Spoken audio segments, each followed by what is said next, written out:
This is a day of affirmation, a celebration of liberty. We stand here in the name of freedom.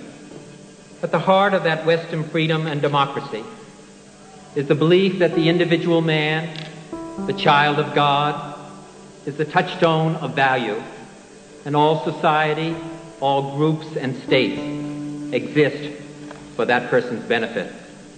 Therefore, the enlargement of liberty for individual human beings must be the supreme goal and the abiding practice of any Western society. The first element of this individual liberty is the freedom of speech, the right to express and communicate ideas, to set oneself apart from the dumb beasts of field and forest, the right to recall governments to their duties and to their obligations. Above all, the right to affirm one's membership and allegiance to the body politic, to society, to the men with whom we share our land, our heritage, and our children's future. Hand in hand with freedom of speech goes the power to be heard, to share in the decisions of government which shape men's lives. Everything that makes man's life worthwhile: family, work, education, a place to rear one's children, and a place to rest one's head. All this depends on the decisions of government. All can be swept away by a government which does not heed the demands of its people, and I mean all of its people.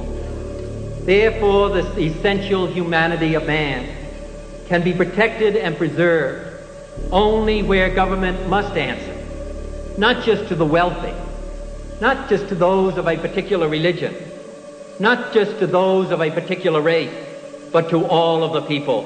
And even government, by the consent of the governed, as in our own Constitution, must be limited in its power to act against its people, so that there may be no interference with the right to worship, but also no interference with the security of the home. No arbitrary imposition of pains or penalties on an ordinary citizen by officials high or low. No restriction on the freedom of men to seek education or to seek work or opportunity of any kind, so that each man may become all that he is capable of becoming. Many nations have set forth their own definitions and declarations of these principles, and there have often been wide and tragic gaps between promise and performance, ideal and reality. Yet the great ideals have constantly recalled us to our own duties, and with painful slowness, we in the United States have extended and enlarged the meaning and the practice of freedom to all of our people. So the road toward equality of freedom is not easy, and great cost and danger march alongside all of us. We are committed to peaceful and non-violent change, and that is important to all to understand, though change is unsettling. Still, even in the turbulence of protest and struggle, is greater hope for the future, as men learn to claim and achieve for themselves the rights formerly petitioned from others. And most important of all of the panoply of government power has been committed to the goal of equality before the law, as we are now committing ourselves to the achievement of equal opportunity. In fact, we must recognize the full human equality of all of our people before God, before the law, and in the councils of government. We must do this not because it is economically advantageous, although it is, not because the laws of God command it, although they do, not because people in other lands wish it so. We must do it for the single and fundamental reason that it is the right thing to do. In a few hours, the plane that brought me to this country crossed over oceans and countries which have been a crucible of human history. In minutes, we trace migrations of men over thousands of years. Seconds, the briefest glimpse, and we pass battlefields on which millions of men one struggled and died. We could see no national boundaries, no vast gulfs or high walls dividing people from people, only nature and the works of man, homes and factories and farms, everywhere reflecting man's common effort to enrich his life.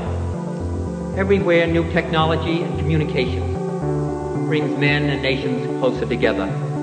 The concerns of one inevitably become the concerns of all.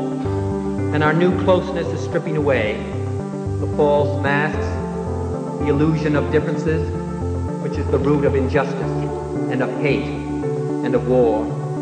Only earthbound man still clings to the dark and poisoning superstition that his world is bounded by the nearest hill.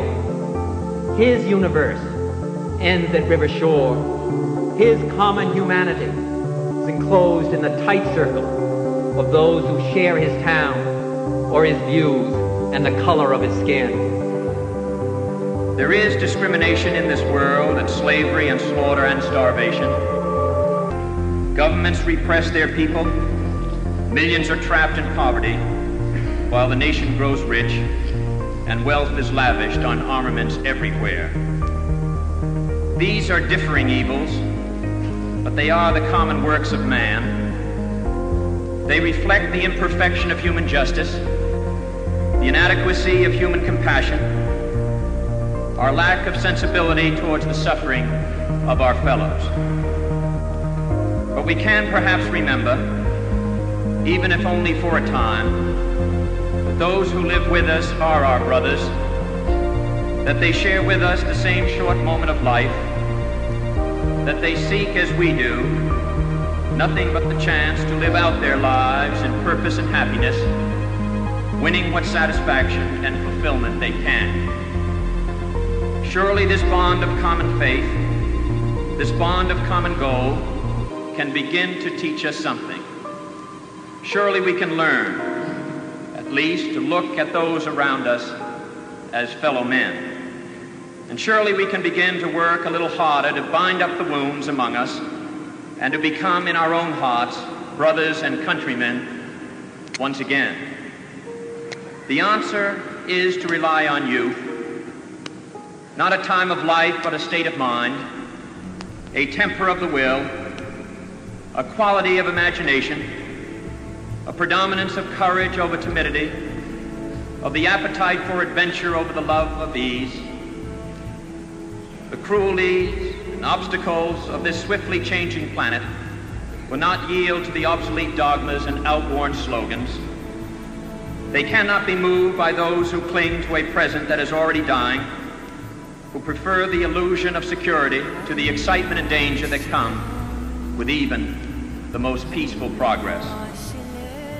It is a revolutionary world we live in, and this generation at home and around the world has had thrust upon it a greater burden of responsibility than any generation that has ever lived. Some believe there is nothing one man or one woman can do against the enormous array of the world's ills. Yet many of the world's great movements of thought and action have flowed from the work of a single man. A young monk began the Protestant Reformation. A young general extended an empire from Macedonia to the borders of the earth. A young woman reclaimed the territory of France. And it was a young Italian explorer who discovered the New World. And the 32-year-old Thomas Jefferson who reclaimed that all men are created equal. These men move the world, and so can we all. Few will have the greatness to bend history itself, but each of us can work to change a small portion of events. And in the total of all those acts will be written the history of this generation. Each time a man stands up for an ideal, or acts to improve the lot of others, or strikes out against injustice, he sends forth a tiny ripple of hope. And crossing each other from a million different centers of energy and daring, those ripples build a current that can sweep down the mightiest walls of oppression